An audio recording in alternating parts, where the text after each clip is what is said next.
Hello everyone, welcome to another lecture of physics. आज हम class 12 की अपनी फिजिक्स को आगे कंटिन्यू करेंगे और क्लास 12 की फिजिक्स में हम स्टडी कर रहे थे लाइट वाले यूनिट को। लाइट के यूनिट को स्टार्ट किया था जब तो आपको मैंने बताया था कि हम लोग को 3 लेक्चर इसके इंट्रोडक्शन पर थोड़े देने हैं। देखिए 3 लेक्चर वेस्ट आप मत समझिए इसको, थोड़े बेसिक्स आपके मजबूत करेंगे। मुझे पता है आपके पास टाइम कम है। हम लोग 2021 बोर्ड्स के लिए कुछ सोच रहे हैं, कुछ प्रिपेयर कर रहे हैं। अगर हो सकेगा तो हम इसके लिए कुछ शॉर्ट वीडियोस बनाना शुरू करेंगे। शॉर्ट वीडियोस मतलब वो वीडियोस लॉन्ग रहेंगे, लेकिन हम 2 से 3 वीडियो में पूरे चैप्टर को कवर करने की कोशिश करेंगे ताकि आप अपने बोर्ड्स के 2021 एग्ज़ाम्स को अच्छे से प्रिपेयर कर दे पाएँ। देखिए उन वीडियोस में मेरी पूरी कोशिश ये रहेगी कि कंसेप्ट के साथ आपको जल्दी जल्दी चीज़ों को बताया जाए, जिससे आप 2021 बोर्ड्स एग्ज़ाम के लिए, आगे अगर आप नीट के लिए सोच रहे हैं, जेईई मेंस के लिए सोच रहे हैं, तो उस पर अच्छे से फोकस कर पाएँ। तो 1-2 दिन का आप वेट करें। अभी तब तक आप अपने कंसेप्चुअल वीडियोस देखते रहें, इसमें आपको बेसिक से सब कुछ बता रहे हैं और ये वीडियोस भी कंटिन्यू रखेंगे, हम इनको ही बनाते रहेंगे। लेकिन अब हम लोग का मेन फोकस 2021 के लिए, क्योंकि टाइम इतना कम है और अगर हम लोग इतना स्लो प्रोसेस करेंगे तो बोर्ड्स तक अच्छे खासे प्रिपरेशंस अपने नहीं हो पाएंगे। तो इन वीडियोस को तो डेली हम पुटअप करते ही रहेंगे। आप चाहें तो इन कंसेप्चुअल वीडियोस को भी साथ साथ देखते रहें।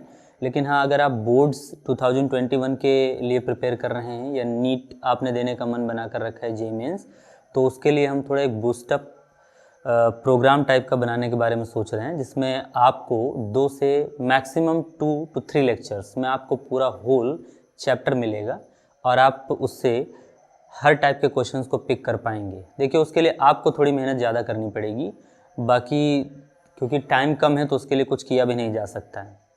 तो आज के हम अपने वीडियो को कंटिन्यू करते हैं और लाइट को, आज इसका 3rd वीडियो है। मैंने जैसा कहा था इससे पहले इसके 2 वीडियोज़ आ चुके हैं इंट्रोडक्शन के, आप उनको देखिए, आप उनको समझिए और ये जानने की कोशिश करिए कि लाइट क्या होता है।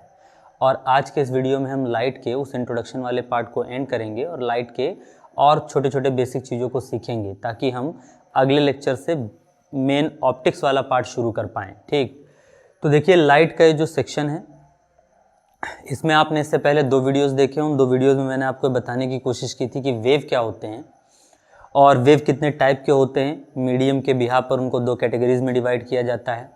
इसके साथ साथ आपको पिछले वीडियो में जस्ट 2nd लेक्चर में मैंने वेव मोशन को बताने की कोशिश की है और वेव के साइज को डिसाइड करने वाला फैक्टर आपका वेवलेंथ होता है, ये मैंने आपको बताया था। वेवलेंथ क्या होता है, तो किसी भी वेव के मोशन के दौरान उसके 2 कंटिन्यूअस क्रस्ट के बीच के डिस्टेंस को क्या कहा जाता है, वेवलेंथ कहा जाता है। ठीक, उस वीडियो को आप विज़िट करें, पहले उन दोनों वीडियोस को आप देख लें अगर आप अभी तक आपने उनको नहीं देखा है तो, और उसके बाद इस वीडियो पर आएँ, है ना। ठीक, तो एक बात आपको यहाँ से समझ लेना है कि आपके जो लाइट वाले सेक्शंस हैं, इनको अगर आप अच्छे से प्रिपेयर करना चाहते हैं तो आपके बेसिक थोड़े अच्छे खासे मजबूत हो जाना चाहिए।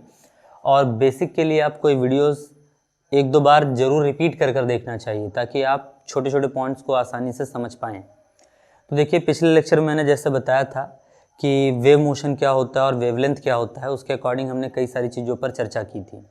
इस वाले वीडियो में हम क्या डिस्कस करेंगे, तो हम डिस्कस करेंगे अब लाइट के बारे में, है ना। मैं आपको वेव बता चुका हूँ, वेव मोशन बता चुका हूँ, तो उन सारी चीज़ों को यूज़ कर आज हमें लाइट के बारे में थोड़ा समझना चाहिए कि लाइट के बेसिक्स पॉइंट क्या होते हैं। अगर आपने पहला वीडियो विजिट किया होगा तो मैंने आपको बताया था कि लाइट नॉन मैकेनिकल वेव्स में आता है, जिन्हें इलेक्ट्रोमैग्नेटिक रेडिएशन भी कहा जाता है। तो लाइट की डेफिनेशन अलग अलग बुक्स में अलग अलग तरीके से दी गई है। हम यहाँ जो लिखेंगे वो थोड़ा आप कह सकते हैं कि इंटर के बुक्स में बहुत कम प्रेफर किया जाता है, या कई सारे बुक्स में अवेलेबल भी है वो डेफिनेशन, लेकिन फिर भी उसके बजाय वो एनर्जी के फॉर्म को दिखाते हुए ये बताने की कोशिश करते हैं मैक्सिमम बुक्स में कि लाइट एक ऐसे टाइप का एनर्जी है जो आपके आइज़ को सेंसेट करने का काम करता है, यानी कि आपके आँखों में संवेदनाएं उत्पन्न करता है, जिसकी मदद से आप चीज़ों को देख पाते हैं। डेफिनेशन परफेक्ट है, उसमें कोई दिक्कत की बात नहीं है। लेकिन अब आप क्लास 12th में हैं, ये क्लास 10th के डेफिनेशन से काम नहीं चलेगा। हमें यहाँ पर थोड़ा और एडवांस लेवल पर जाकर लाइट को डिफ़ाइन करने की कोशिश करनी चाहिए, है ना। ठीक, तो आज हम लोग देखते हैं लाइट क्या होता है और इसको समझने की कोशिश करते हैं। तो पिछले 2 लेक्चर्स को मिलाकर आज हम लाइट के डेफिनेशन को यहाँ पर लिखने जा रहे हैं। तो हम यहाँ पर लिखेंगे लाइट इज ए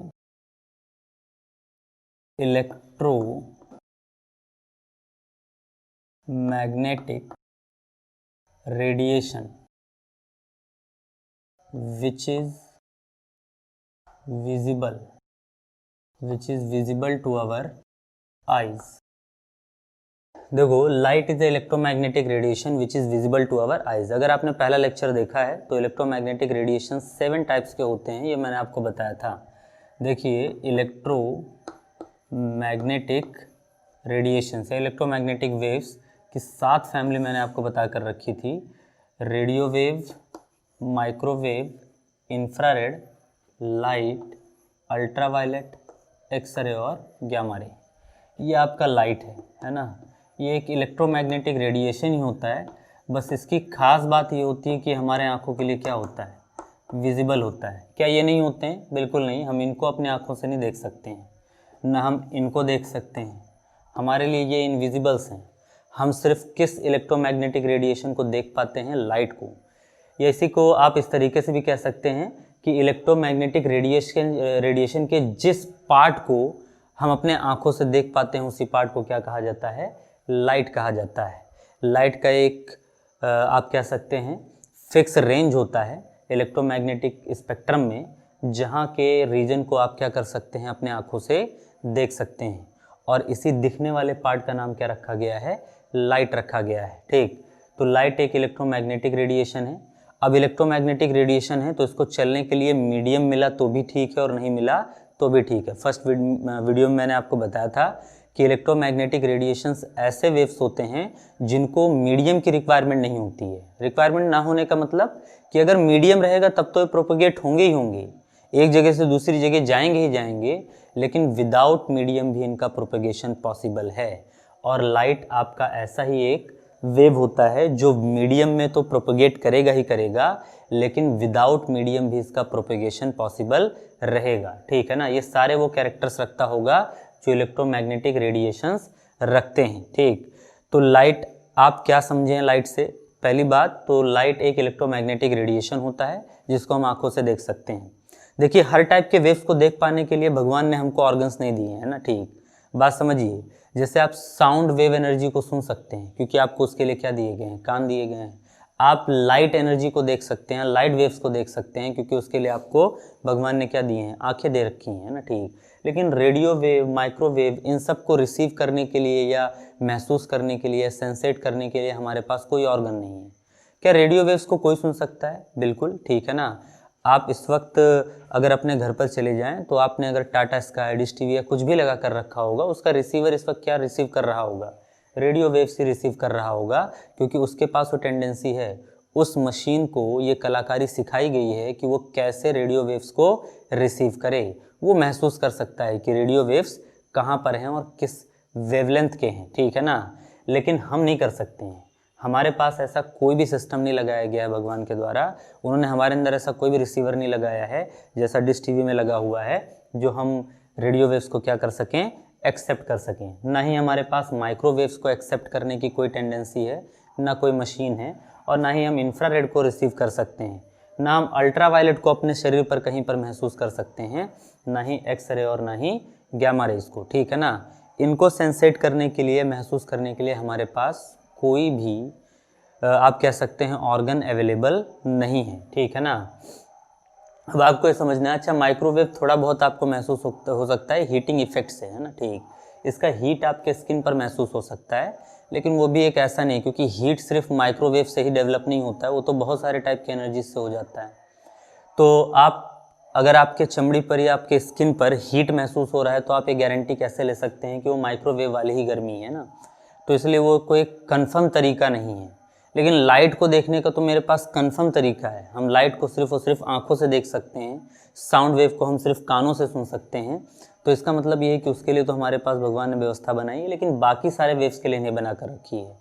तो लाइट क्या है आप बताएंगे मुझको? इलेक्ट्रोमैग्नेटिक रेडिएशन है जो हमारे आंखों द्वारा देखा जा सकता है, हमारे आंखों द्वारा विजिबल है ना। ठीक, इसको हम लोग कहते हैं लाइट। ठीक, अच्छा ये तो बात हो गई इस लाइट की। ठीक, और किस तरीके से हम लोग इसको डिफाइन कर सकते हैं? तो देखिए एक चीज़ और ध्यान रखिएगा, जो दूसरी डेफिनेशन लाइट की दी जाती है कि light is a kind of energy which have tendency to make visible things for our self, है ना।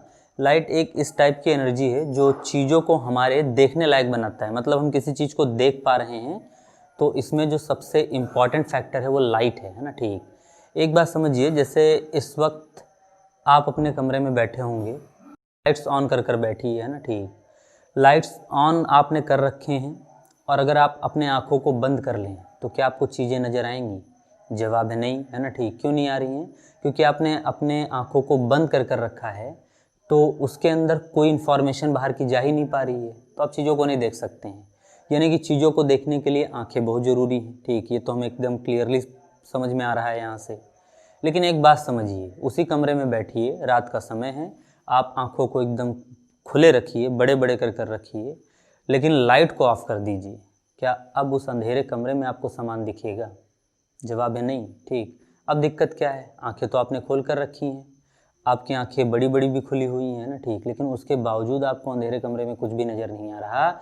यानी कि चीज़ों को देखने के लिए सिर्फ खुली आंखें काफ़ी नहीं हैं, उसके साथ साथ लाइट का भी होना वहाँ पर ज़रूरी है।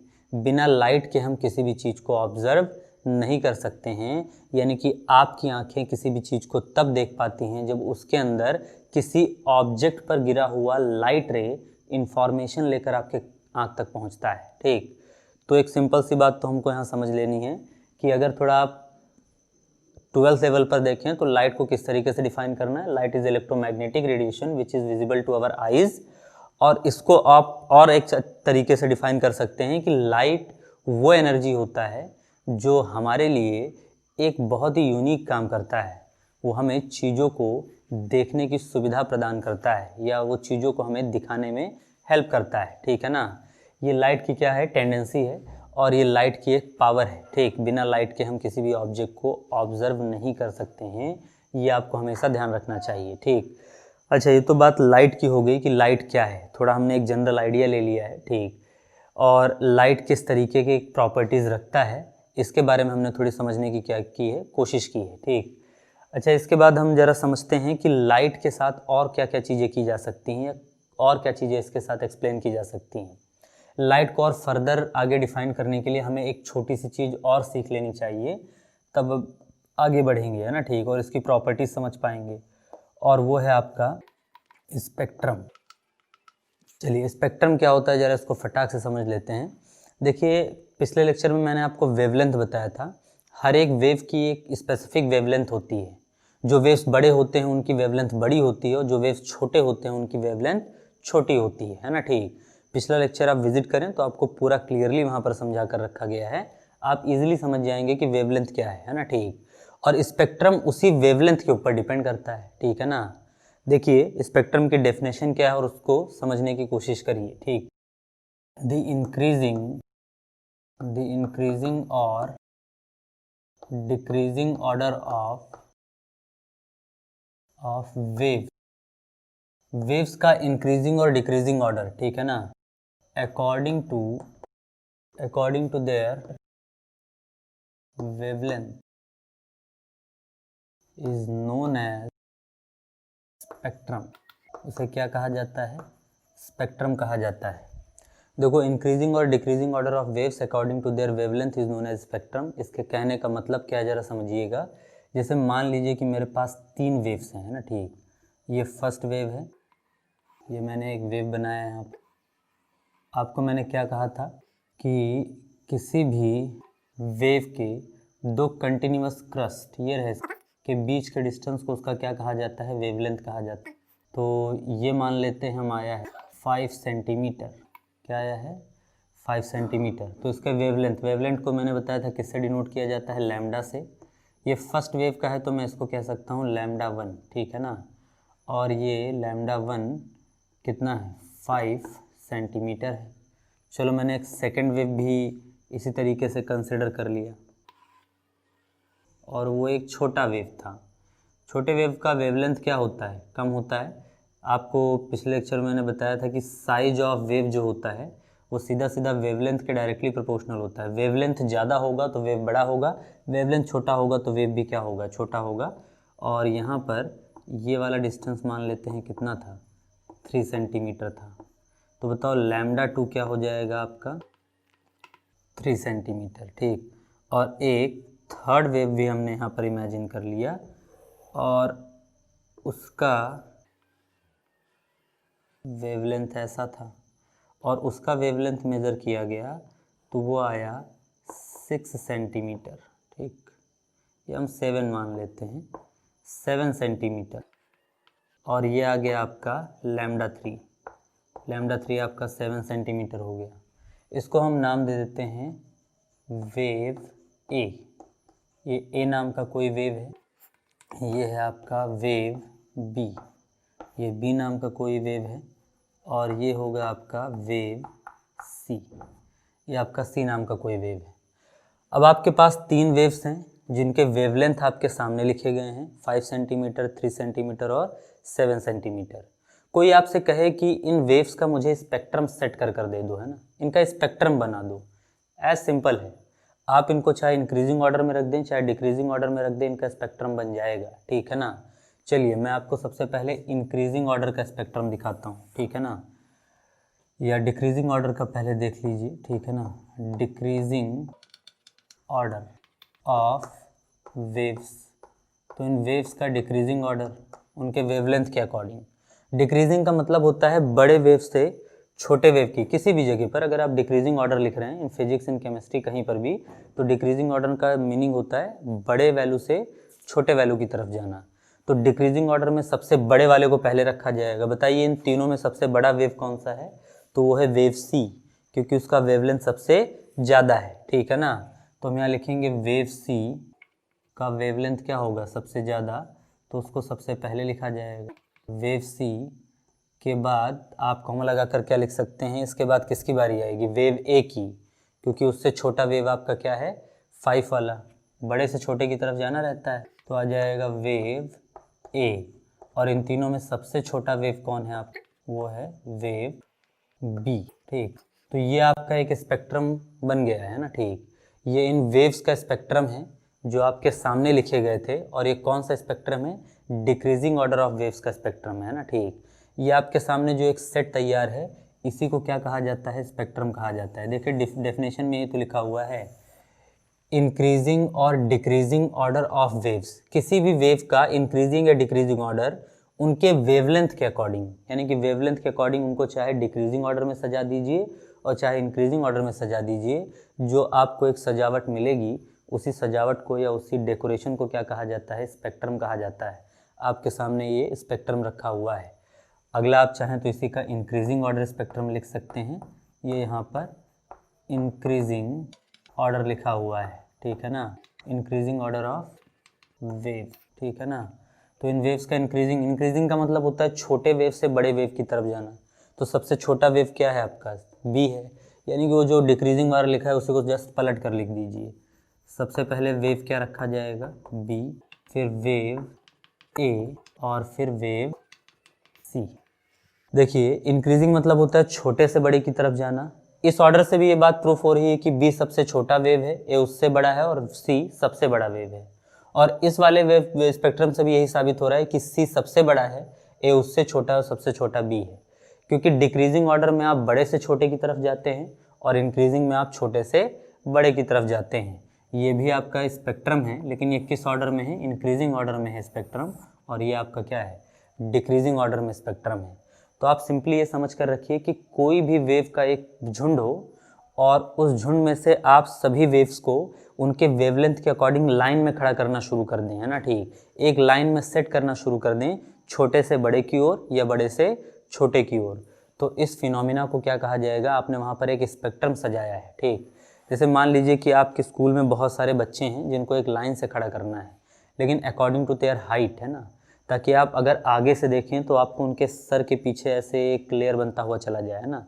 लेयर का मतलब समझ रहे हैं, अगर सबसे छोटा बच्चा होगा उसके पीछे एक बड़ा बच्चा होगा, उससे पीछे एक बड़ा बच्चा होगा, तो आप जब सामने से या बगल से देखेंगे तो बच्चों की कतार ऐसे नज़र आएगी, है ना, ठीक, ऐसे ही, ठीक। सबसे हाइटेड पर्सन पीछे की तरफ और सबसे छोटा पर्सन आगे की तरफ। तो ये जो सजावट आप सजा रहे हैं इसको क्या कहा जाएगा, स्पेक्ट्रम कहा जाएगा, क्योंकि आप उसके साइज के अकॉर्डिंग उसको क्या कर रहे हैं, सजाते हुए जा रहे हैं बच्चों को, है ना। सबसे छोटे हाइट का बच्चा आगे की तरफ, उससे थोड़ा बड़ा वाला पीछे, उससे थोड़ा और बड़ा वाला पीछे, इस तरीके से आप बड़ा करते हुए चले जाएंगे और सबसे बड़ा बच्चा पीछे खड़ा रहेगा, तो आपको एक ऐसा कर्वी शेप दिखेगा, ठीक है ना। देखिए ये जो कर्वी शेप दिख रहा है ये एक डिज़ाइन के फॉर्म में नज़र आ रहा है, आप इसको स्पेक्ट्रम कह सकते हैं, ठीक है ना। स्पेक्ट्रम का सीधा मतलब होता है कि एक डिज़ाइन फॉर्म करना किसी एक इंक्रीजिंग या डिक्रीजिंग वैल्यू के फॉर्म पर, है ना, ठीक। जैसे यहाँ पर इंक्रीजिंग और डिक्रीजिंग किस चीज़ को लिया जा रहा है, किस चीज़ के बिहाव पर स्पेक्ट्रम सजाया जा रहा है, वेवलेंथ के बिहाव पर। आप वेवलेंथ के छोटे वैल्यू से बड़े की तरफ जा सकते हैं या बड़े वाले से छोटे की तरफ जा सकते हैं। अगर आप बड़े से छोटे की तरफ जाएंगे तो डिक्रीजिंग ऑर्डर, और छोटे से बड़े की तरफ जाएंगे तो इंक्रीजिंग ऑर्डर। इसे क्या कहा जाता है, स्पेक्ट्रम ऑफ वेव्स कहा जाता है, ठीक है ना। तो अब हमारा लाइट भी एक वेव है, तो लाइट का भी स्पेक्ट्रम लिखा जा सकता है, और on the behalf of spectrum light के 7 मेन कैटेगरीज हैं, ठीक है ना। तो हम प्रॉपर्टीज़ ऑफ लाइट में स्पेक्ट्रम को यूज़ करेंगे। आप इसको एक बार नोट कर लें जो स्पेक्ट्रम का डेफिनेशन है, और ये जो इंक्रीजिंग या डिक्रीजिंग ऑर्डर का आपको एग्जांपल लिखाया गया है, ताकि हम आगे वाले पॉइंट्स पर क्या कर सकें, कंसंट्रेट कर सकें, ठीक। तो स्पेक्ट्रम आपको समझ लेना है। On the behalf of wavelength, इनके इंक्रीजिंग और डिक्रीजिंग ऑर्डर में सजने की प्रोसेस को, इस सजाने की प्रोसेस को क्या कहा जाता है, स्पेक्ट्रम कहा जाता है, ठीक। चलिए, तो यहाँ तक देखने के बाद हम आगे बढ़ते हैं। ये तो बात स्पेक्ट्रम की हो गई, लाइट के डेफिनेशन की हो गई। अब हम ज़रा लाइट के प्रॉपर्टीज़ को देख लें कि लाइट क्या होता है, ठीक है ना, और क्या प्रॉपर्टीज़ अपने पास रखता है। तो हम यहाँ पर लिखेंगे प्रॉपर्टीज़ ऑफ लाइट। लाइट की प्रॉपर्टीज़ क्या होंगी, ज़रा इस पर देखा जाए। सबसे पहले, on the basis of spectrum light is of mainly 7 type.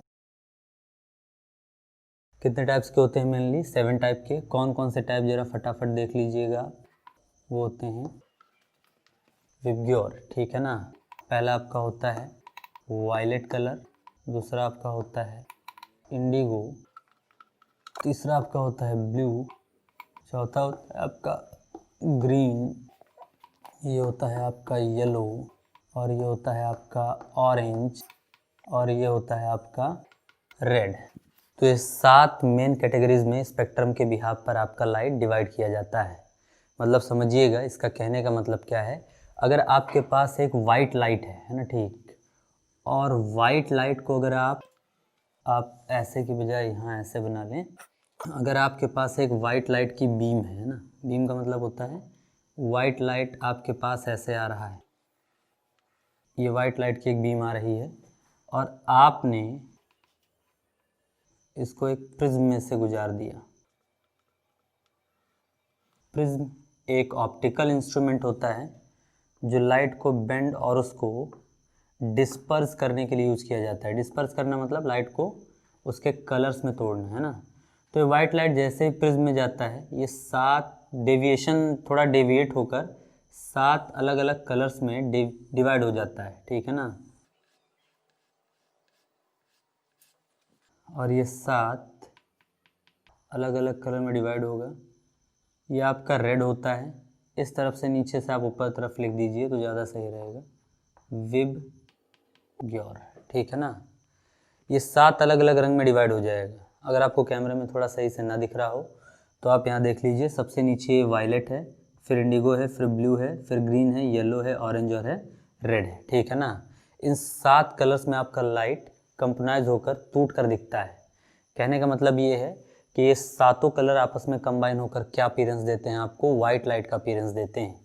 और जब आप वाइट लाइट को ब्रेक करते हैं तो वो आपको 7 अलग अलग वेवलेंथ के लाइट्स में डिवाइड होकर नज़र आता है। इन सभी का वेवलेंथ क्या होता है, अलग अलग होता है। और मैंने यहाँ वहाँ पर वर्ड यूज किया है स्पेक्ट्रम।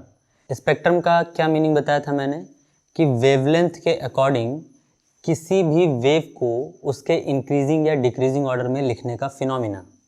क्योंकि इन सभी का वेवलेंथ अलग अलग है तो हम इनको एक सीरीज़ में सेट कर सकते हैं, इंक्रीजिंग या डिक्रीजिंग। ये जो आपके सामने सीरीज़ लिखा हुआ है विबग्योर का, ये आपके लाइट का इंक्रीजिंग ऑर्डर है, ठीक है ना। ये increasing order of light spectrum है ना, लाइट वेव्स के, या increasing order of light wave spectrum. तो लाइट वेव स्पेक्ट्रम का ये इंक्रीजिंग ऑर्डर लिखा हुआ है, मतलब आप छोटे से बड़े की ओर जा रहे हैं। आप कह सकते हैं कि वायलेट जो होता है वो कलर्स में सबसे छोटा वेव होता है, और रेड जो होता है वो हर कलर में सबसे बड़ा वेव होता है, ठीक। कहने का मतलब ये है कि अगर मैं आपको इस वाइट लाइट को एक जूम कर कर दिखाऊं, ये जो वाइट लाइट चलते हुए आ रहे हैं, सातों लोग मिलकर आ रहे हैं, तो उनमें देखिए सबसे बड़ा वेव किसका होगा, रेड का। रेड से छोटा वेव कौन बना रहा होगा, थोड़ा जो इसके जस्ट बगल में, देखिए इस तरफ से इस तरफ आएंगे तो छोटे वेव्स बनेंगे। ये अगर आपको उल्टा आने में कन्फ्यूजन हो रहा है तो आप सीधा के लिए बना लीजिए, मतलब सबसे छोटा वेव किसका होगा, वायलेट का। ये कौन सा वेव है, वायलेट। वायलेट से थोड़े बड़े वेव कौन बनाएगा, इंडिगो। इंडिगो से थोड़े और बड़े वेव्स किसके बनेंगे, ब्लू के। ब्लू से भी बड़े वेव्स किसके बनेंगे, ग्रीन के। ग्रीन से भी बड़े किसके बनेंगे, येलो के। हम लोग इसको वापस लिख लेंगे, येलो से भी बड़े किसके बनेंगे, आपके ऑरेंज के। और सबसे बड़े वेव्स किसके बनेंगे, रेड के, ठीक है ना। तो ये आपका जो विबग्योर का एक सेटअप लिखा हुआ है, ये उसका पूरा फॉर्म है। सबसे छोटा वेव आपका क्या होगा, वायलेट। उससे बड़ा इंडिगो, इंडिगो से बड़ा वेव ब्लू, ब्लू से भी बड़ा ग्रीन, ग्रीन से बड़ा येलो, येलो से बड़ा ऑरेंज, और सबसे बड़ा वेव लाइट में किसका बनता है, रेड का बनता है। मैं ये नहीं कह रहा हूँ कि ये दुनिया का सबसे बड़ा वेव है, लाइट्स के फैमिली में सबसे बड़ा वेव रेड लाइट का होता है, और सबसे छोटा वेव किसका होता है, वायलेट का होता है। इसीलिए मैंने कहा कि ये कैसा ऑर्डर है लाइट का, ये एक इंक्रीजिंग ऑर्डर है। वायलेट सबसे छोटा और रेड सबसे बड़ा, increasing order of light wave spectrum, ठीक। तो लाइट वेव स्पेक्ट्रम्स का ये एक इंक्रीजिंग ऑर्डर है। आपको भी याद रखना है कि सबसे छोटा वेवलेंथ इसका होता है, और सबसे बड़ा क्या होता है, रेड का होता है। इनका वेवलेंथ क्या होता है आगे चलकर आपको लिखाएंगे भी जब जरूरत पड़ेगी तो, लेकिन अभी के लिए आपको याद रखना है कि वाइट लाइट को मेनली 7 कैटेगरीज में डिवाइड किया जाता है विबग्योर में, और विबग्योर को इस तरीके से याद रखना है। एक बात ये भी याद रखना है कि सबसे छोटा वेव आपका कौन होता है, वायलेट, और सबसे बड़ा कौन होता है आपका, रेड। किसके बिहाफ पर, वेवलेंथ के बिहाफ पर, है ना भाई। पिछले लेक्चर में हमने ये तो देखा था कि वेव की साइज किसके ऊपर डिपेंड करती है, किसके प्रोपोर्शनल होती है, उसके वेवलेंथ के। वेवलेंथ ज़्यादा होगा तो वेव भी बड़ा होगा, वेवलेंथ कम होगा तो वेव भी क्या होगा, छोटा होगा, ठीक। तो ये इसका पहला प्रॉपर्टी है लाइट का, ठीक। लाइट को आप 7 कैटेगरीज में क्या कर सकते हैं, डिवाइड कर सकते हैं, ठीक। इसके बाद हम लोग अगले पॉइंट के बारे में डिस्कस करते हैं, ठीक है ना। Light travel at the speed of 3 into 10 to the power 8 meter per second in vacuum and, और उससे भी ज़्यादा ज़रूरी बात ये है, and it is equal for every colors। तो देखो वैक्यूम में लाइट की स्पीड कितनी होती है, वो होती है 3 into 10 to the power 8 metre पर सेकेंड की, है ना, ठीक। यानी कि एक सेकेंड में 3 करोड़ मीटर ट्रैवल कर सकता है आपका लाइट। किलोमीटर में कहें तो एक सेकेंड में 3 लाख किलोमीटर्स, है ना, ठीक। यहाँ से आपके मून की डिस्टेंस अप्रॉक्सीमेटली 3 लाख किलोमीटर्स के आसपास की है। यानी कि आपके लाइट को यहाँ से मून पर ट्रैवल करने के लिए सिर्फ और सिर्फ 1 सेकेंड के नियर अबाउट का टाइम लगने वाला है। इतनी तगड़ी स्पीड आपके लाइट के पास होती है। लाइट हाई स्पीड से मूव करता है, और वैक्यूम में हर कलर की स्पीड क्या होती है, इक्वल होती है। मतलब मैं अगर आपसे कहूँ कि वाइट लाइट वैक्यूम में ट्रैवल कर रहा है, तो आप ये कह सकते हैं कि उसके जो सातों कलर होंगे, विबग्योर के जो अलग अलग पार्ट्स हैं, उन सभी का स्पीड क्या होगा, सेम होगा, ठीक। एंड 7, मान लीजिए ये आपका विबग्योर लिखा हुआ है और आप कह रहे हैं कि ये कहाँ ट्रैवल कर रहे हैं, वैक्यूम में, ठीक है ना। तो अगर मैं कहूँ कि speed of red colour, speed of red colour, तो आप क्या बताएंगे, 3 × 10⁸ मीटर पर सेकेंड। अगर मैं आपसे कहूँ स्पीड ऑफ वायलेट कलर, तो भी आप क्या बताएंगे, 3 × 10⁸ मीटर पर सेकेंड, ठीक। तो आप ये बात समझ कर रखिएगा कि वैक्यूम में हर कलर के लिए स्पीड क्या होता है, कांस्टेंट होता है, वो होता है 3 × 10⁸ मीटर पर सेकेंड, ठीक। तो ये आपको याद रखना है कि इस वैक्यूम में जो आपका लाइट का स्पीड होता है वो क्या होता है, 3 × 10⁸ मीटर पर सेकेंड होता है।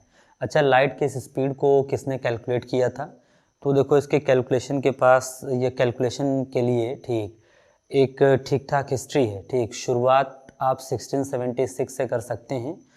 1676 या 1676 में सबसे पहली बात ओले रोमर नाम के एक एस्ट्रोनॉमर थे, ठीक है ना, और डेनमार्क के थे वो, ठीक। उन्होंने पहली बार जुपिटर के मून्स को स्टडी कर कर कर ये बताया था कि लाइट की स्पीड फाइनाइट होती है, ठीक है ना। देखो उन्होंने ये नहीं बताया था कि लाइट की स्पीड कितनी होती है, लेकिन पहली बार उन्होंने ये कहा था कि लाइट की स्पीड इनफाइनाइट नहीं होती है, फाइनाइट होती है, क्योंकि उससे पहले कई सारे साइंटिस्टों का ये मानना था, उसमें से गैलीलियो भी एक थे जिन्होंने टेलीस्कोप डिस्कवर किया था, जिन्होंने पैराबोला का पाथ प्रोजेक्टाइल का पाथ पैराबोलिक होता है, मैथमेटिकली उसको प्रूव किया था उन्होंने ही। वही गैलीलियो थे जिनका मानना था कि लाइट इनफाइनाइट स्पीड से ट्रैवल करता है।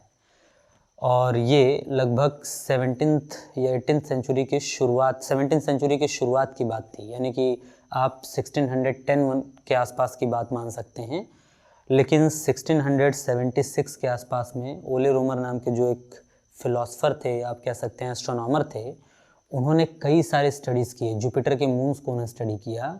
तो उन्होंने पाया कि जब अर्थ जुपिटर के बहुत नियर अबाउट होता है तो आपको उस मून के इक्लिप्स के इंसिडेंट बहुत जल्दी दिखाई पड़ते हैं, लेकिन जब अर्थ आपके जुपिटर से बहुत दूर होता है तो उस इक्लिप्स के फिनोमिना को देखने के लिए आपको थोड़ा टाइम ज़्यादा स्पेंड करना पड़ता है। तो इस इंसिडेंट से उन्होंने कैसे अंदाज़ा लगा लिया कि लाइट एक फाइनाइट स्पीड से चलता होगा। अगर इनफाइनाइट से चलता तो समझने की कोशिश करिए, जैसे मान लीजिए कि एक आप यहाँ डायग्राम इमेजिन करें, मान लीजिए आपका ये सन है और सन के अगल बगल अलग अलग लोग रोटेट करते हैं। हम अर्थ और जुपिटर को इमेजिन कर लेते हैं, ये अर्थ आपका है और ये मान लीजिए जुपिटर है, ठीक है ना। देखिए सबसे क्लोजेस्ट डिस्टेंस ये हो सकता है और सबसे फार आप कह सकते हैं फार डिस्टेंस पर जुपिटर और अर्थ का जो सिचुएशन हो सकता है, हम नीचे उसको ड्रॉ कर लेते हैं। ये आपका अर्थ का ऑर्बिट और ये आपके जुपिटर का ऑर्बिट। अर्थ यहाँ रहे और आप कह सकते हैं कि आपका जो जुपिटर रहे वो लगभग यहाँ रहे, है ना। तो उन्होंने कहा कि जब अर्थ जुपिटर के बहुत नज़दीक होता है तो इसके मून, देखो जैसे आपके अर्थ के पास आपका सैटेलाइट है, नेचुरल सैटेलाइट मून है, वैसे जुपिटर के पास बहुत सारे नेचुरल सैटेलाइट्स हैं, वो उसके मून हैं। और उन मून्स में इक्लिप्स के जो फिनोमिना होते हैं उनको ऑब्जर्व जब किया गया तो ये पाया गया कि जिस टाइम अर्थ जुपिटर के बहुत नज़दीक होता है ये इक्लिप्स के फिनोमिना बहुत ईजिली कैचअप कर लिए जाते हैं, जल्दी दिख जाते हैं। लेकिन इस वाले सिचुएशन में उसको देखने में टाइम लगता है। अगर लाइट इनफाइनाइट स्पीड से चलता तो यहाँ भी इक्वल टाइम लेता और यहाँ पर भी क्या लेता, इक्वल टाइम लेता, क्योंकि जो इनफाइनाइट टाइम से चल रहा है उसको कहीं भी पहुँचने में टाइम इक्वल ही लगेगा।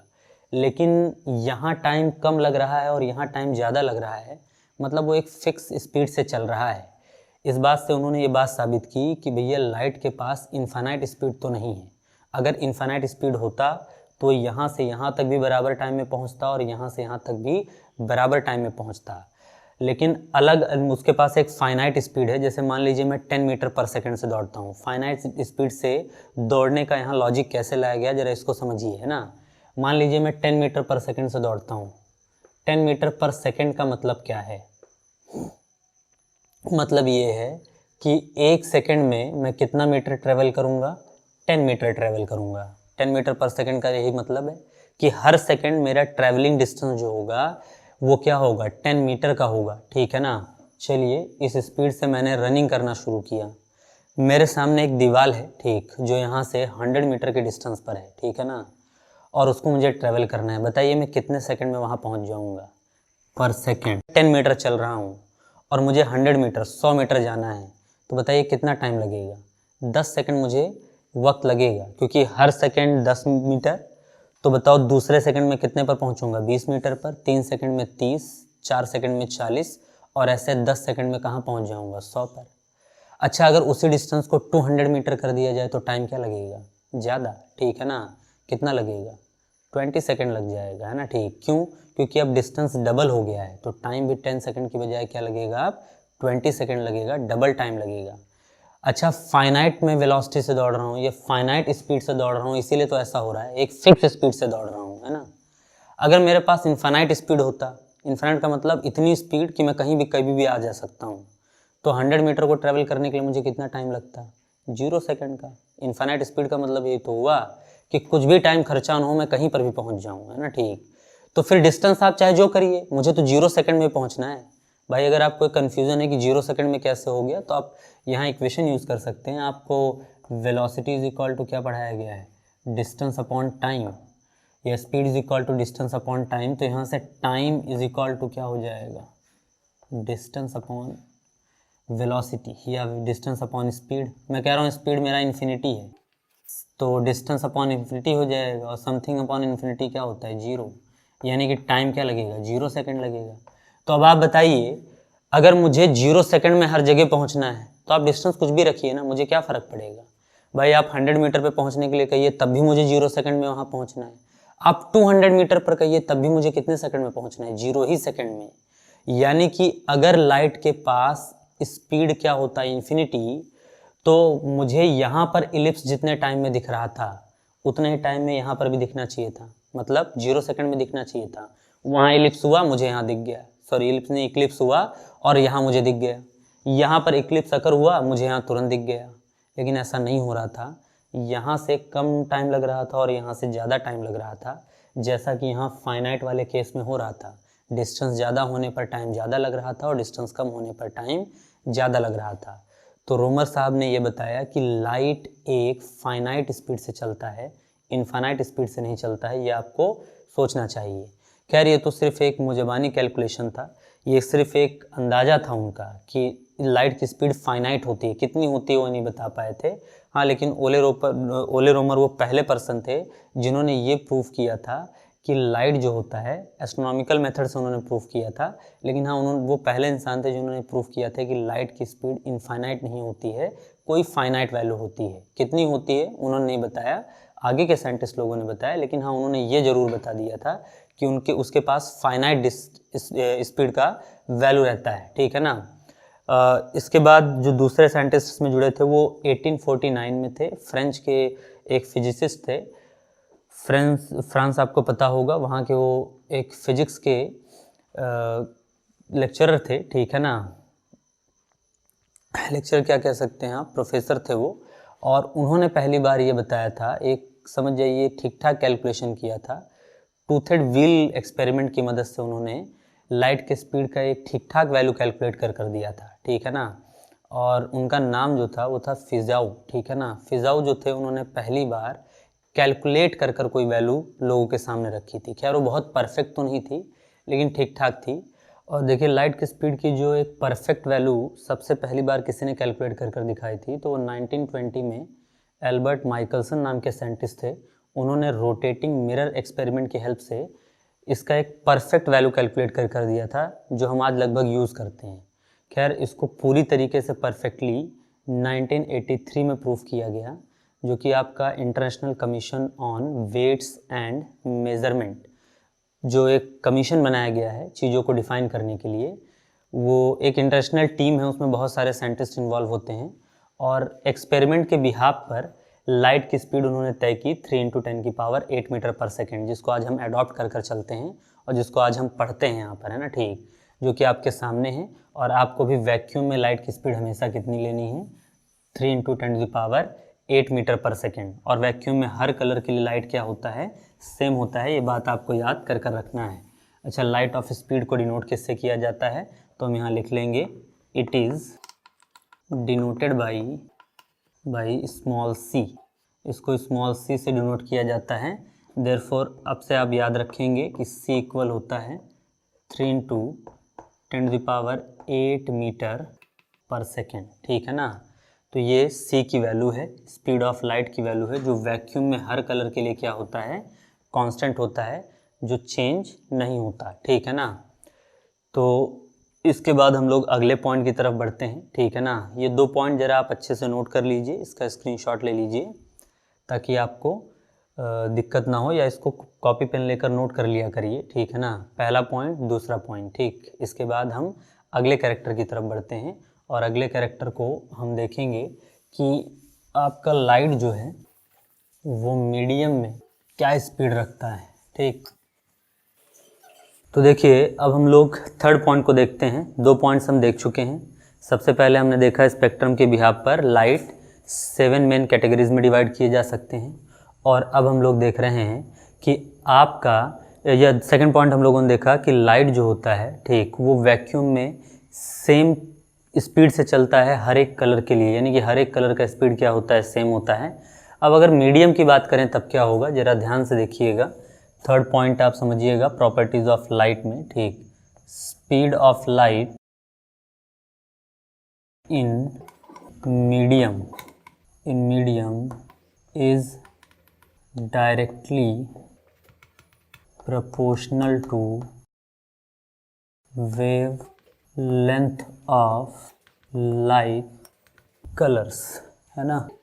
तो देखो मीडियम में लेकिन आपके सभी कलर का स्पीड सेम नहीं होगा। मीडियम में उस कलर की स्पीड ज़्यादा होगी जिसका वेवलेंथ क्या होगा, ज़्यादा। डायरेक्टली प्रोपोर्शनल का मतलब क्या होता है, देखो यहाँ पर हम लिख लेंगे speed of light in medium के लिए डायरेक्टली प्रोपोर्शनल किसके होगा, वेवलेंथ यानी कि लैम्डा की, ठीक। वेवलेंथ को लैम्डा से दिखाते हैं, मतलब जिसका लैम्डा ज़्यादा होगा उसकी स्पीड क्या होगी, ज़्यादा होगी। आपको भी जस्ट मैंने बताया था कि सबसे ज़्यादा वेवलेंथ किस लाइट की होती है या किस कलर की होती है, रेड की, और सबसे कम होती है ब्लू की। उसी रेंज में आप घटते हुए चले जाइए। या फिर आप कह सकते हैं कि सबसे कम वेवलेंथ होती है वायलेट की और सबसे ज़्यादा होती है किसकी, रेड की। तो यहाँ हम इस वाले पॉइंट में उन कलर्स की ज़रा वेवलेंथ भी लिख लें तो आपको थोड़ा आइडिया लगेगा। जैसे विबग्योर आप लिख लीजिए, विबग्योर, ठीक है ना। ये 7 कलर हैं और देखिए इनका वेवलेंथ याद रखिएगा। इनका वेवलेंथ देखो, इनके आप समझ जाइए टिपिकल वैल्यूज़ हम लोग लिखने जा रहे हैं। बाकी तो कलर का रेंज काफ़ी अलग अलग वेवलेंथ पे भी मिलता है, लेकिन आप इनको याद रखिएगा। देखिए वायलेट का जो वेवलेंथ होता है वो होता है 4000 एंगस्ट्रॉम, है ना। यहाँ पर आपके लिए मैं लिख दे रहा हूँ 1 angstrom is equivalent to 10⁻⁻10 metre, ठीक। ये 4000 एंगस्ट्रॉम है, ठीक है ना। और इसी को आप लिख सकते हैं और 400 नैनोमीटर, और मैं नीचे लिख दे रहा हूँ 1 नैनोमीटर किसके इक्विवेलेंट होता है, वो होता है 10⁻⁹ मीटर के। ये 2 टिपिकल वैल्यूज़ याद रखिएगा क्योंकि इसको चेंज करने में आपको हेल्प मिल सकती है। ये आपका 4000 एंगस्ट्रॉम कहा जा सकता है या 400 नैनोमीटर कहा जा सकता है। ये वायलेट का वेवलेंथ है एंगस्ट्रॉम में और नैनोमीटर में। और एंगस्ट्रॉम और नैनोमीटर से दोनों से अगर आपको मीटर में जाना है तो इतने का आपको मल्टीप्लाई करना पड़ेगा, 10⁻⁻10 का और 10⁻⁹ मीटर का, ठीक। अच्छा, इंडिगो का आपका कितना होता है, बस अब सब में 500 ऐड करते जाइए। तो 4000 में 500 ऐड करेंगे, 4500 एंगस्ट्रॉम, और इसी को कह सकते हैं 450 नैनोमीटर। ब्लू का कितना होगा, तो होगा 5000 एंगस्ट्रॉम, और इसी को आप कह सकते हैं 500 नैनोमीटर। इसका हो जाएगा 5500 एंगस्ट्रॉम और 550 नैनोमीटर। येलो का आप कह सकते हैं 6000 एंगस्ट्रॉम, और इसको कह सकते हैं 600 नैनोमीटर। ये होगा 6500 एंगस्ट्रॉम और 650 नैनोमीटर और रेड का होगा 7000 एंगस्ट्रॉम और इसको आप ले सकते हैं 700 नैनोमीटर्स। ठीक, तो ये वैल्यूज़ याद रखिएगा वायलेट से लेकर रेड तक का। ठीक, अच्छा देखिए इन कलर्स के वेवलेंथ अलग अलग बुक्स में अलग अलग तरीके से दिए गए हैं, लेकिन ये आपको जो वैल्यूज़ मैंने लिखाए हैं ये आप लेकर चलिए, आपके न्यूमेरिकल डाटा के लिए ये ज़्यादा इंपॉर्टेंट है। ठीक है ना। एक बात समझिए, मैं ऐसा क्यों कह रहा हूँ कि अलग अलग बुक्स में अलग अलग है, क्या ये गलत वैल्यू है या फिर वो लोग जो बता रहे हैं वो गलत है? जवाब है दोनों सही हैं। इसका रीज़न ये होता है कि देखिए वायलेट कलर शार्प आपको 4000 पर ही नहीं मिलेगा, है ना। ऐसा नहीं कि आप यहाँ 4000 और 100 पर पहुँचेंगे और तुरंत इंडिगो कलर आ जाएगा। देखिए 4000 और 4500 के बीच में 500 वेवलेंथ्स का फ़र्क है। तो वायलेट ऐसा नहीं कि यहाँ तुरंत ख़त्म हो जाएगा और यहाँ तुरंत इंडिगो आ जाएगा। इस गैप में जैसे जैसे आप बढ़ेंगे वायलेट के शेड्स डाउन होते जाएंगे और धीरे धीरे वो किस में बदलते जाएंगे, इंडिगो में। तो यहाँ से यहाँ तक आने का काफ़ी एक लंबा समय है ना। ठीक, ये एक लंबा गैप है। तो आप चाहें तो इसको भी वायलेट ही कह सकते हैं, 4200 एंगस्ट्रॉम को भी वायलेट ही कहा जाएगा। तो आप ले सकते हैं इस वैल्यू को, है ना। ठीक, लेकिन अब ऐसे अगर आप बार बार बदलेंगे वैल्यू तो थोड़ी कन्फ्यूज़न होगी, इससे बढ़िया है कि आप इस वैल्यू को याद रखें। तो अब आप यहाँ पर देख सकते हैं किसी मीडियम में जो स्पीड होता है कलर का वो सीधा सीधा वेवलेंथ के प्रोपोर्शनल होता है। तो मीडियम में वो कलर ज़्यादा स्पीड में दौड़ेगा जिसका वेवलेंथ ज़्यादा होगा।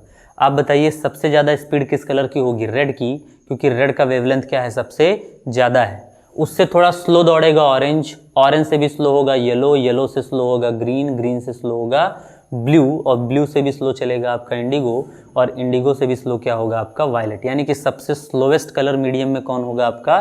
वायलेट होगा। वायलेट कलर सबसे स्लो चलेगा मीडियम में और आपका रेड क्या चलेगा? सबसे फास्ट। अब एक बात ये समझिएगा, ये सिर्फ मीडियम के लिए है। मैं आपको फिर से याद दिला दूं, इससे पहले जस्ट आपने सेकंड पॉइंट पढ़ा है, वैक्यूम में हर कलर का स्पीड क्या होता है? सेम। ये सिर्फ मीडियम के लिए एप्लीकेबल है। मीडियम में वो कलर ज़्यादा आपका तेज़ दौड़ेगा जिसका वेवलेंथ क्या रहेगा? ज़्यादा रहेगा। ये क्लियर पॉइंट रखिएगा, ये सिर्फ मीडियम के लिए एप्लीकेबल है, ना कि वैक्यूम के लिए। वैक्यूम में आपके सभी कलर्स का स्पीड क्या होता है? सेम। तो अगर मैं आपसे कहूँ कि ये आपका एक बाउंड्री लाइन है, मान लीजिए आपका अर्थ के एटमॉस्फेयर का सबसे आउटर मोस्ट लेयर है ना। ठीक, जिसके अंदर अर्थ का एटमॉस्फेयर प्रेजेंट है। यहाँ पर आपका मीडियम है, कौन सा मीडियम है? वो है एयर, और इस तरफ आपका वैक्यूम है। तो देखिए अगर यहाँ पर हम सातों कलर्स को देखें, मान लेते हैं ये रेड लाइट है, ये आपका ऑरेंज है, रेड ऑरेंज, फिर उसके बाद येलो, ग्रीन, ग्रीन के बाद आपका ब्लू, फिर इंडिगो, और एट लास्ट आपका वायलेट। ये पूरा आपका विबग्योर वाला सिस्टम, 7 कलर वैक्यूम में चल कर आए। मान लीजिए मैंने ये कहा कि इन कलर्स को ये सभी एक साथ यहाँ से चले थे, इसको यहाँ से इस बाउंड्री तक पहुँचने में 1 सेकंड का रेड को टाइम लगा है, तो बाकी कलर्स को भी कितना लगेगा? 1 ही सेकंड का लगेगा, क्योंकि वैक्यूम में सबकी स्पीड क्या होती है? सेम। एज अज्यूम कर लीजिए कि आप यहाँ से यहाँ तक इसको देखें और 5 सेकंड का टाइम बीता। 5 सेकंड में रेड ने यहाँ से यहाँ तक का डिस्टेंस ट्रेवल किया, तो वैक्यूम में सभी कलर्स का स्पीड सेम होता है, तो सभी को यहाँ से यहाँ तक पहुँचने में टाइम क्या लगेगा? 5 ही सेकंड का लगेगा। यानी कि इक्वल टाइम में वो इक्वल डिस्टेंस ट्रेवल करेंगे। क्यों? क्योंकि स्पीड क्या है? सेम। क्योंकि हम सभी जानते हैं स्पीड इज इक्वल टू होता है डिस्टेंस बाई टाइम, तो डिस्टेंस इज इक्वल टू हो जाएगा वेलोसिटी इनटू टाइम। अब आप ये बताइए, क्योंकि वैक्यूम में सबकी वेलोसिटी सेम है और इक्वल टाइम भी ले लीजिए, मैंने कहा 5 ही सेकंड में सबका डिस्टेंस निकालना है, तो वेलोसिटी सेम था, टाइम सेम था, तो सबका डिस्टेंस भी क्या आएगा? सेम। यानी कि इक्वल डिस्टेंस सभी ट्रेवल करेंगे। ये कहाँ? वैक्यूम में। लेकिन जैसे ही ये मीडियम में एंटर करेंगे तो अगले 5 सेकंड में अगर रेड यहाँ तक पहुँच चुका है, कहाँ पर? ये कितने टाइम में है? इन 5 सेकेंड्स, है ना। ठीक, ये भी 5 सेकंड में था, और ये भी 5 सेकंड में है। रेड अगर यहाँ तक पहुँच चुका है इस लाइन तक, तो ये गारंटी की बात है कि ऑरेंज उससे थोड़ा क्या होगा, पीछे होगा। ये इतना पीछे छूट गया ऑरेंज। क्यों? क्योंकि मीडियम में आने के बाद जिसकी स्पीड ज़्यादा रहेगी वो इक्वल टाइम में डिस्टेंस भी क्या ट्रेवल करेगा, ज़्यादा ट्रेवल करेगा। क्योंकि मीडियम में स्पीड रेड की ज़्यादा होती है, तो पक्की बात है 5 सेकंड में अगर रेड 10 मीटर तक जा सकता है या 10 मीटर तक ट्रेवल कर सकता है, तो ऑरेंज 10 मीटर नहीं जा पाएगा, क्योंकि उसकी स्पीड थोड़ी क्या होती है, स्लो। तो थोड़ी स्लो है तो वो कहाँ रह जाएगा, पीछे रह जाएगा। और अच्छा, येलो उससे भी ज़्यादा पीछे रहेगा, क्योंकि येलो की स्पीड ऑरेंज से भी कम होती है, यहाँ रह गया। और ग्रीन उससे ज़्यादा पीछे रह जाएगा, ब्लू उससे पीछे रहेगा, आपका इंडिगो उससे पीछे रहेगा, और सबसे पीछे कौन रहेगा, आपका वायलेट। तो एक बात ध्यान रखिएगा कि वैक्यूम में तो सभी कलर्स का स्पीड क्या होता है, सेम, लेकिन मीडियम में सबसे तेज कौन चलता है, आपका रेड चलता है। उसके बाद आपका orange, yellow, green, blue, Indigo और वायलेट। सबसे स्लो स्पीड होती है वायलेट की और सबसे तेज स्पीड होती है किसकी, रेड की, है ना। ठीक, तो आपको याद रखना है कि मीडियम में highest speed red colour occupy करता है और सबसे लोएस्ट स्पीड कौन ऑक्यूपाई करता है, वायलेट ऑक्यूपाई करता है। ये बात आपको ध्यान रखना है कि मीडियम के लिए आपको वेवलेंथ वाला कंसेप्ट यूज़ करना है, जबकि वैक्यूम के लिए इस कंसेप्ट को यूज़ करने की कोई ज़रूरत नहीं है, क्योंकि वैक्यूम में स्पीड सभी का क्या होता है, हर कलर का क्या होता है, सेम होता है। ठीक है ना। तो ये बात आपको ध्यान रखना है यहाँ से। ये तीसरा पॉइंट था। और इसके बाद हम एक पॉइंट यहाँ पर लिख लेते हैं। आप ये एग्जांपल समझ लीजिए ढंग से। यहाँ पर आप ये समझिए कि यहाँ इक्वल टाइम में इन्होंने इक्वल डिस्टेंस क्यों ट्रैवल किया है, क्योंकि इक्वल टाइम में इक्वल स्पीड से चल रहे थे तो डिस्टेंस भी सबका इक्वल होगा। यहाँ इक्वल टाइम में डिस्टेंस सबका इक्वल क्यों नहीं है, क्योंकि टाइम तो इक्वल है लेकिन स्पीड सबकी अलग अलग है। जिसकी स्पीड ज़्यादा होगी उसी का डिस्टेंस भी ज़्यादा होगा। भाई आप साफ देख सकते हैं, मल्टीप्लाई में है सीधा सीधा, वेलोसिटी ज़्यादा तो डिस्टेंस भी ज़्यादा। वेलोसिटी ज़्यादा रेड की थी इसीलिए डिस्टेंस भी ज़्यादा कौन ट्रेवल करेगा, रेड। स्पीड सबसे कम वायलेट की थी, उसकी डिस्टेंस भी क्या होगी, सबसे कम होगी। ठीक है ना। उसके बाद हम लोग ज़रा एक चीज़ और लिख लेते हैं। तो अब आपको याद ये रखना है कि वैक्यूम में तो सभी की स्पीड क्या होती है, हर कलर की स्पीड सेम होती है, लेकिन इन मीडियम, तो इन मीडियम के लिए आपको एक बात याद रख लेनी है कि speed of red, speed v, speed of red is greater than speed of orange. Orange से ज़्यादा होगा। ऑरेंज की स्पीड लेकिन ज़्यादा होगी किससे, येलो से। येलो की स्पीड ज़्यादा होगी किससे, ग्रीन से। ग्रीन की स्पीड ज़्यादा होगी किससे, ब्लू से। और ब्लू की स्पीड ज़्यादा होगी किससे, इंडिगो से। और इंडिगो की स्पीड ज़्यादा होगी किससे, वायलेट से। तो आप कह सकते हैं कि ये आपका हाईएस्ट स्पीड होगा, है ना। ठीक, highest speed for red colour, लेकिन कहा in medium. Lowest speed in, lowest speed for violet colour in medium. ठीक, और वायलेट कलर का स्पीड मीडियम में क्या होगा, सबसे लोवेस्ट होगा। ठीक, ये पॉइंट आपको नोट कर लेना है। तो आप जल्दी से ये वाला पॉइंट भी क्या कर लीजिए, नोट कर लीजिए, ताकि हम अगले पॉइंट की तरफ बढ़ पाएँ। देखिए, आपको याद रखना है कि मीडियम में स्पीड जो होती है वो वेवलेंथ के डायरेक्टली प्रोपोर्शनल होती है, और आपका जो वैक्यूम होता है उसमें हर कलर की स्पीड क्या होती है, सेम। तो ये बात ध्यान रखिएगा। इसके बाद हम लोग अगले पॉइंट पर बढ़ते हैं। ठीक है ना। इसको अगर आप नोट कर लिए होंगे तो आगे हम लोग बढ़ेंगे और आगे की चीज़ों को या अगले पॉइंट को हम लोग कवर अप करते हैं। ठीक, देखिए वेवलेंथ याद रखिएगा सभी के, ठीक है ना, क्योंकि आगे न्यूमेरिकल्स में आपको कोई किसी कलर का वेवलेंथ बताएगा नहीं, आपको खुद याद रखना है उसको, है ना। ठीक, जब तक नहीं बताएगा तब तक हम इन्हीं वैल्यूज़ को लेकर चलेंगे, और कई क्वेश्चन में खुद बताता है तो फिर उसी के अकॉर्डिंग हम मानकर चलेंगे। तो फोर्थ पॉइंट हम लोग देखते हैं, light appear to be travel in straight line due to its small wavelength, और इसी को एक और रीज़न से दिया जा सकता है, और हाई मोमेंटम। देखिए, लाइट अपीयर्स होता है कि वो स्ट्रेट लाइन पर ट्रैवल कर रहा है। इन रियलिटी वो स्ट्रेट लाइन पर ट्रैवल नहीं करता है। ठीक, क्योंकि आपको बताए थे लाइट किस फॉर्म पर चलता है या क्या है, वो एक इलेक्ट्रोमैग्नेटिक वेव है, तो वो इस वेव के फॉर्म पे चलता है, यानी कि ऐसे। लेकिन देखिए लाइट के साथ दिक्कत क्या है, वो एक बहुत छोटे वेवलेंथ का वेव है ना, ठीक। अच्छा, उसका वेवलेंथ छोटा कैसे आप कह सकते हैं? देखो सबसे बड़े वेव की हम बात कर लेते हैं, सबसे बड़े कलर की हम बात कर लेते हैं। देखिए रेड कलर का आपको वेवलेंथ अभी क्या बताए हैं, रेड कलर का वेवलेंथ आपको बताए हैं लैम्डा आर, यानी कि वेवलेंथ ऑफ रेड कलर कितना बताए हैं 7000 एंगस्ट्रॉम।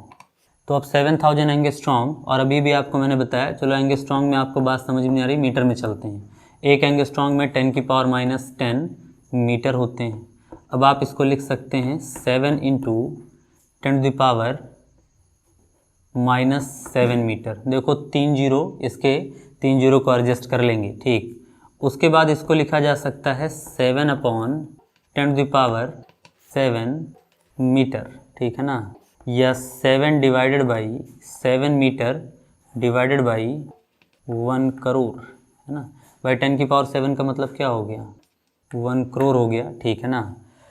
तो या आप कह सकते हैं, ठीक है ना, कि इसको अगर लिखना चाहें वैसे फॉर्म में, ठीक, 7 मीटर डिवाइडेड बाई 1 करोड़, या फिर इसी को ऐसे भी लिख सकते हैं आप कि इसका जो वेवलेंथ होगा रेड लाइट का वो होगा 0.12345 और आपका 7वें पर डिजिट रहेगा 1 2 3 4 5 6 और 7, है ना, ठीक।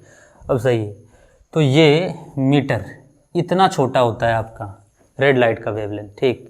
तो इसको हम तो नेग्लेक्जिबल भी मान सकते हैं, क्योंकि हम तो मैथमेटिक्स के कैलकुलेशंस में 0.01 को भी नेग्लेक्ट मानकर कभी कभार हटा देते हैं ना, ठीक है। 0.001 लिखा रहे तो कहते हैं कि इसको तो मल्टीप्लाई करने का कोई मतलब ही नहीं है, तो हम उसको नेग्लेक्ट कर देते हैं। खैर, क्योंकि अब हम लाइट स्टडी कर रहे हैं तो ये छोटी वैल्यू है, बड़ी वैल्यू, हमें तो उसको स्टडी करना ही है। लेकिन फिर भी आप देख सकते हैं कि इसका वेवलेंथ बहुत छोटा है ना, ठीक। और वेवलेंथ था क्या, इसके बीच का गैप, ठीक। ये दो वेव के क्रस्ट के बीच का जो गैप होता है उसी को क्या कहा जाता है, वेवलेंथ कहा जाता है। और इसका वेवलेंथ 7 मीटर को 1 करोड़ से डिवाइड करने के बाद, मतलब आप समझिए आपके पास 7 मीटर की स्केल हो, 1 मीटर लगभग में इतना होता है, ठीक है ना।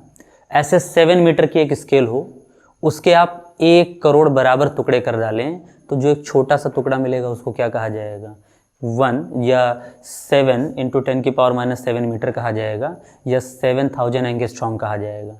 अब आपको लग रहा होगा कि ये तो कोई दिक्कत की बात नहीं है, लेकिन आप खुद सोचिए 1 मीटर की स्केल के सिर्फ 100 इक्वल पार्ट्स किए जाते हैं तो 1 सेंटीमीटर बन जाता है। भाई आप यही तो पढ़ते हैं, 1 मीटर इक्विवेलेंट टू किसके होता है, 100 सेंटीमीटर के, यानी कि 1 मीटर की स्केल के सिर्फ 100 इक्वल पार्ट्स करिए तो इतना छोटा हो जाता है। और यहाँ तो 1 करोड़ इक्वल पार्ट्स करने की बात चल रही है, तो आप सोचिए वो कितना छोटा हो जाएगा। और जब इतना छोटा सा गैप रहेगा तो क्या आप उसके वेव फॉर्म को देख पाएंगे, नहीं देख पाएंगे। ज़रा समझने की कोशिश करिए, मैं आपके लिए वेव्स छोटे करते जाता हूँ। देखिए अभी बड़ा वेव बनाए थे, फिर थोड़ा छोटा वेव बनाए, फिर और थोड़ा छोटा वेव बना दिए, है ना, ठीक। देखिए जैसे जैसे वेवलेंथ छोटा होते जा रहा है, ये लाइन लगभग स्ट्रेट लाइन या स्ट्रेट लाइन के फॉर्म पर आपको बनते हुए नज़र आ रही होगी। चलिए हम वेवलेंथ और छोटा कर देते हैं, ठीक है ना। देखिए वेवलेंथ और छोटा किए, ये और हो गया, है ना। चलिए और छोटा कर देते हैं, चलिए इससे भी छोटा अगर हम कर दें, और अगर इससे भी छोटा हम कर दें, देखिए ये वाली लाइन तो आपको दूर से क्या लग रही होगी, कैमरे में आपको स्ट्रेट ही नज़र आ रही होगी। इनफैक्ट यही आपको स्ट्रेट नज़र आ रही होगी, या ये भी लगभग स्ट्रेट ही नज़र आ रही होगी। वेवलेंथ जैसे जैसे छोटा होते गया है वो चीज़ आपको लगभग कैसे नज़र आने लगी है, स्ट्रेट। लेकिन मैंने इसमें गैप्स बना कर रखे हैं, इसको थोड़ा वाइब्रेटिंग फॉर्म में बनाया है मैंने, लेकिन ये वाइब्रेशंस आपको दूर से नहीं दिख पाएंगे, है ना। लाइट के साथ भी ठीक ऐसा ही होता है, इसका वेवलेंथ इतना छोटा होता है कि वो वेव फॉर्म में नज़र ना आने की बजाय हमको क्या दिखता है, स्ट्रेट लाइन पर अपीयर होता है कि वो स्ट्रेट लाइन पर चल कर आ रहा है। कभी आप घर वर पर बैठे रहें और एक बल्ब को जलते हुए देखें तो कभी आप आंखों पर थोड़ा जोर दें तो ऐसा लगता है बल्ब से स्ट्रेट लाइंस चलकर आपकी आंखों तक आ रहे हैं ना, ठीक। वो स्ट्रेट लाइन पर अपीयर इसलिए हो रहे हैं क्योंकि उनका वेवलेंथ क्या है, बहुत छोटा होता है। भाई सबसे बड़े कलर का ही वेवलेंथ इतना छोटा है तो बाकियों का तो और छोटा वेवलेंथ होगा। तो इतने छोटे होते हैं जिस वजह से लोग हम लोग को क्या करते हैं, स्ट्रेट लाइन पर चलते हुए अपीयर होते हैं। अच्छा, इस क्वेश्चन को, जैसे कई बार एक क्वेश्चन आपसे पूछा जाएगा कि why light appears to be travel in a straight line, तो आप इसका रीज़न दे सकते हैं due to its small wavelength. अगर ये ऑप्शन में नहीं है तो आप दे सकते हैं due to its high momentum. अभी हाई मोमेंटम का क्या मुद्दा है, ठीक। देखिए लाइट की स्पीड भी बहुत ज़्यादा होती है ना। अब मान लीजिए कोई वेव ही होगा, वो आपके आंखों के सामने से बहुत तेज़ी से गुजर जाए, तो आपको तो ऐसा लगेगा कोई सीधा चला गया या स्ट्रेट लाइन पर चला गया, है ना, ठीक। भाई आपके सामने से कोई इतना तेज़ गुजरे कि आप उसको ये देख ही ना पाएँ वो किस रंग का था, किस रूप का था, या कैसे चल रहा था, टेढ़ा मेढ़ा चल रहा था, बस वो निकल गया आपकी आंखों के सामने से, तो आप तो यही समझेंगे कि वो क्या जा रहा है, स्ट्रेट पाथ पर जा रहा है। तो दोनों में से कोई भी एक रीज़न आप बता सकते हैं। या तो आप बता सकते हैं कि उसका स्मॉल वेवलेंथ की वजह से हम लोग को स्ट्रेट अपीयर होता है, या due to high momentum, high speed की वजह से उसका हम लोग को अपीयरेंस क्या दिखाई देता है, स्ट्रेट पाथ का दिखाई देता है। तो ये पॉइंट आपको याद रखना है। अगला पॉइंट हम लोग ध्यान देते हैं, ठीक। देखिए, when light change the medium then, अगर लाइट अपने मीडियम को चेंज करे, मीडियम चेंज करने का मतलब ज़रा समझिएगा। मान लीजिए कि एक ग्लास का स्लैब रखा हुआ है, ग्लास स्लैब, कांच का एक टुकड़ा है ना, ठीक। कांच के टुकड़े पर लाइट गिरेगा,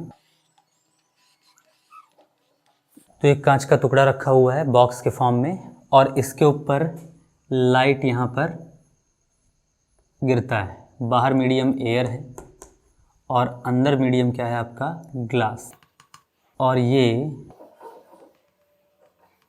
यहाँ पर थोड़ा सा बेंड होता हुआ इस लाइट या इस ग्लास स्लैब के अंदर चला जाता है।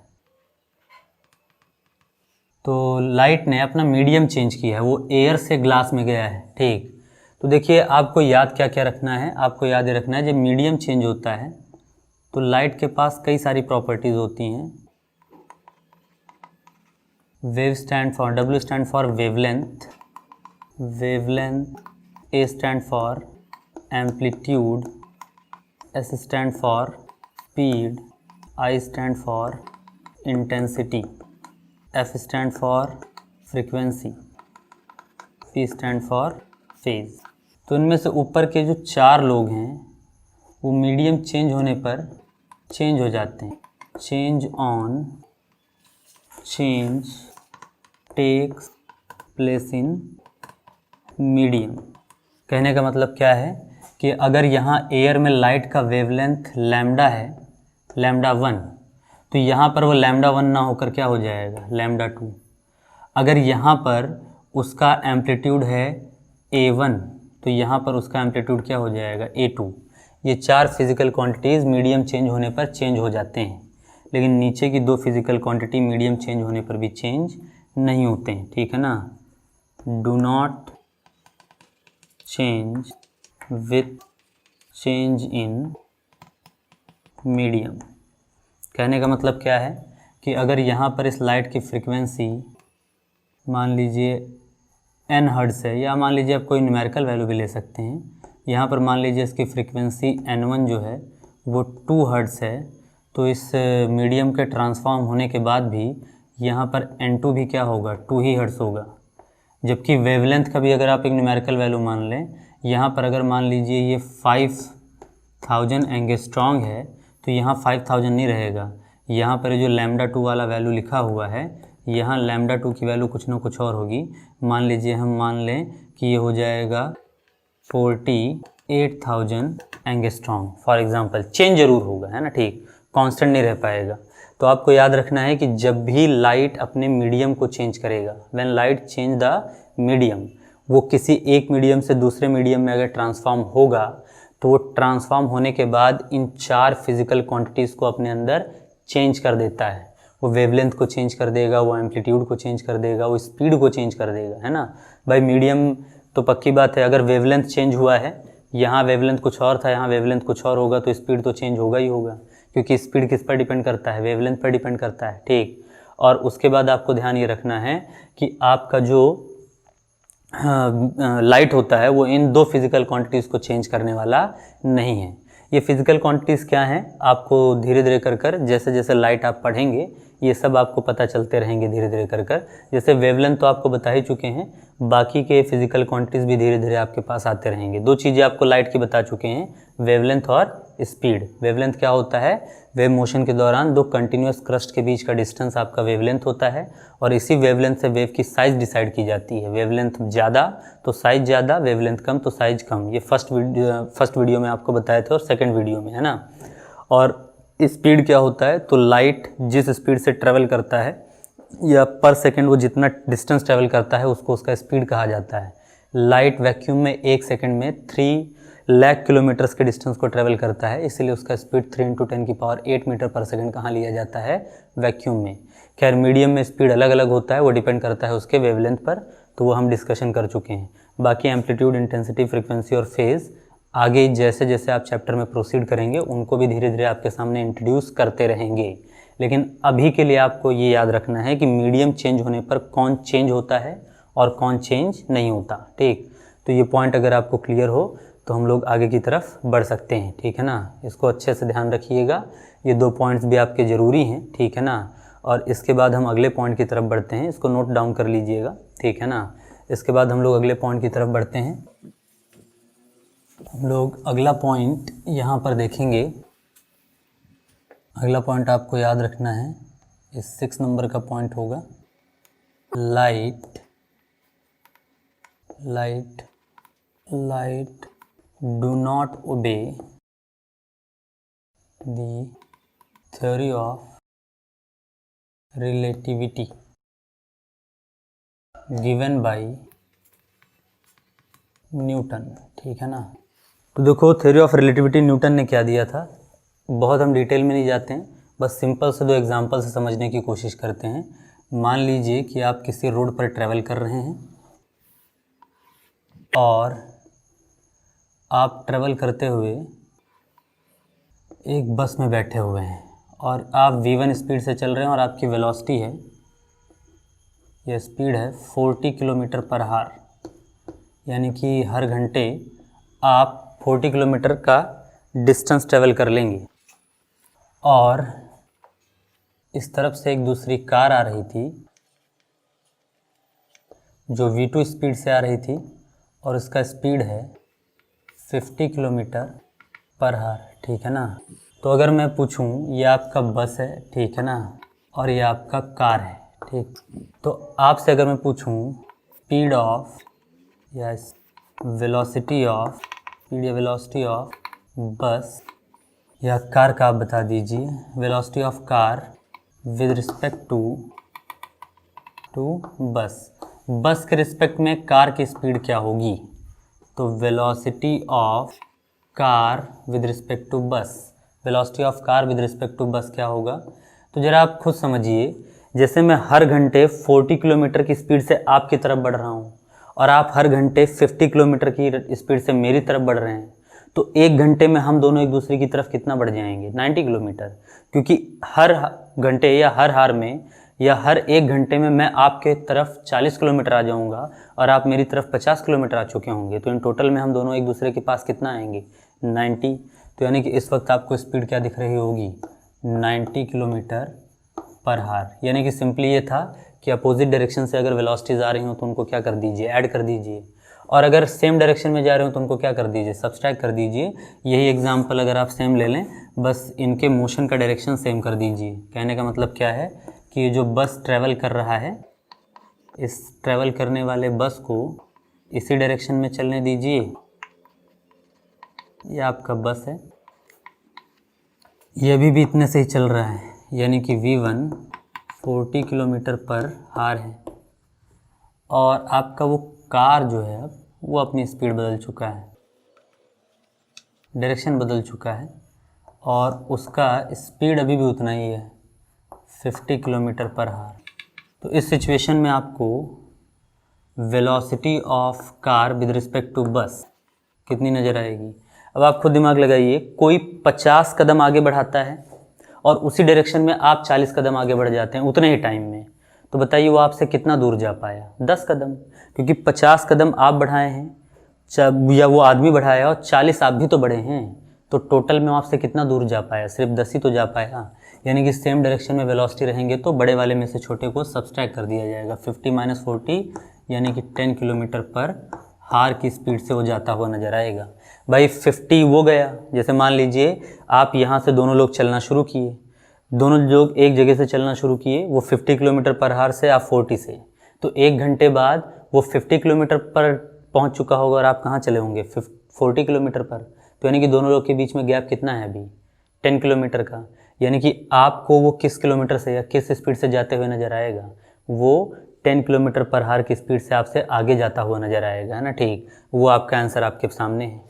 तो ये न्यूटन ने दिया था, इसको थ्योरी ऑफ रिलेटिविटी कहते हैं। ठीक, सेम डायरेक्शन में हो तो वेलोसिटीज़ ऐड कर दीजिए, सॉरी अपोजिट डायरेक्शन में हो तो वेलोसिटीज़ ऐड कर दीजिए, और सेम डायरेक्शन में हो तो बड़े वाले वेलोसिटी में से छोटे वाले को सब्सट्रैक्ट कर आंसर बता दीजिए। तो इसको थ्योरी ऑफ रिलेटिविटी कहते हैं, लेकिन लाइट इसको ओबे नहीं करता है।